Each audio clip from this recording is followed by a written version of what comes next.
Lorsque vous êtes connecté, vous avez accès au menu. Il vous permet dans un premier temps de gérer les produits et le stock du restaurant. Donc ici, vous avez la possibilité de pouvoir créer des plats, des ingrédients. Vous avez la possibilité de choisir la famille. Vous avez la possibilité de créer vous-même des catégories afin de pouvoir utiliser cette partie-là. Donc vous faites la gestion des produits. Vous avez la possibilité d'avoir des fiches produits pour chacun des plats. Vous avez la possibilité de créer de nouveaux ingrédients et d'intégrer les ingrédients là-dedans. Vous gérez aussi les approvisionnements. Après cela, au niveau du restaurant, vous avez déjà les différents utilisateurs connectés. ont- Les différents utilisateurs qui sont connectés sont affectés aux différentes caisses. Donc, on peut affecter les utilisateurs aux différentes caisses. Et lorsque la caisse est ouverte, l'utilisateur a la possibilité de rentrer en fait dans la caisse. Et si lorsque vous rentrez dans la caisse, vous avez les différentes tables à travers lesquelles lorsqu'on arrive, on cherche, on choisit déjà le serveur qui est concerné. Donc, on choisit le serveur.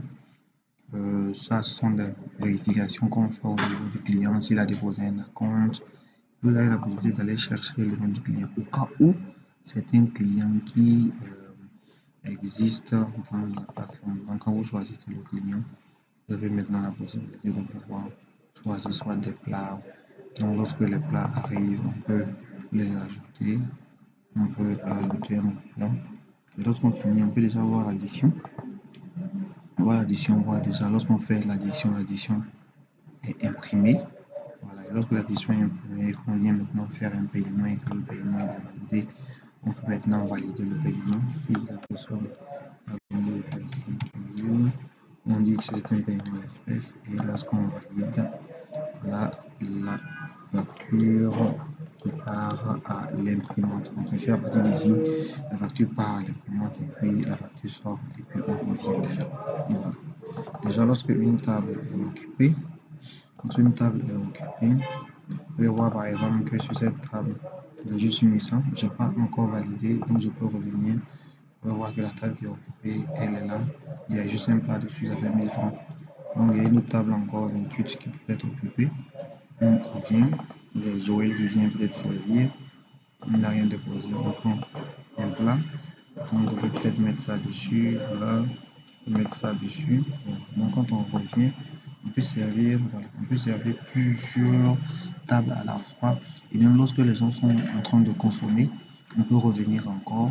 Et puis bon, lorsqu'il y a une nouvelle commande, par exemple, que les personnes font, on peut revenir et leur ajouter la commande. Donc vous allez voir que la facture qui était à 1000 francs est passée à 9000.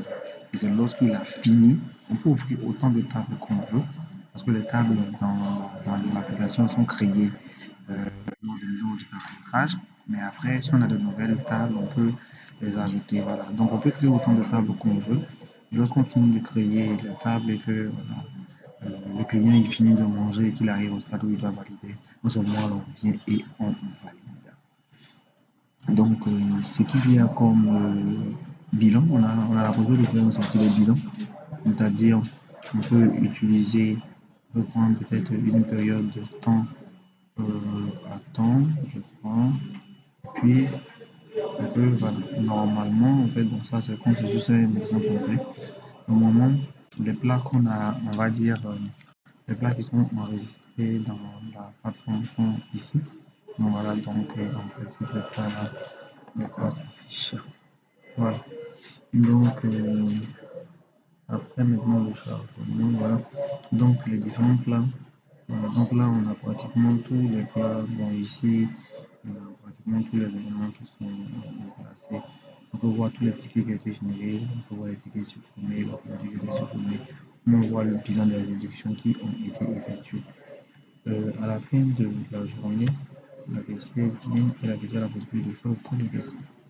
Visiter cette caissière qui est là, il n'y a pas de fonds de caisse, donc on regarde, on voit le journal par type d'opération.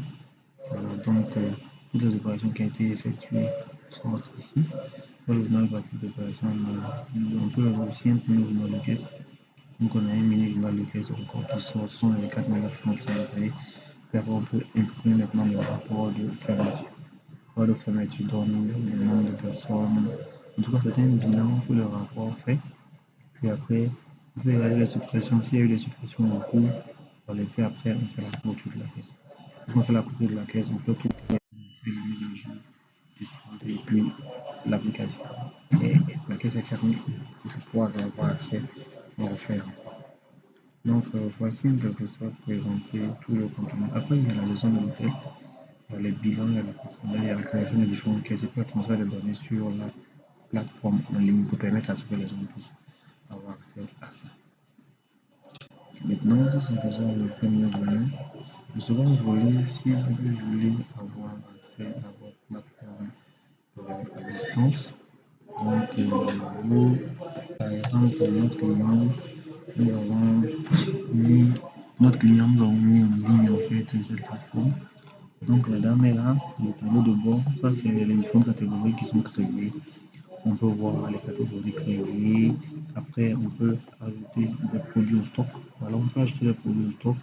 Lorsqu'on a des catégories, on a le détail des différentes catégories ici. On peut ajouter des produits au stock. On peut maintenant voir le journal de vente.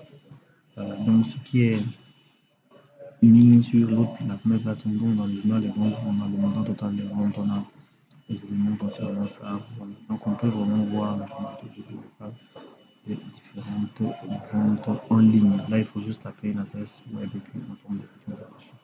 Voilà. Merci.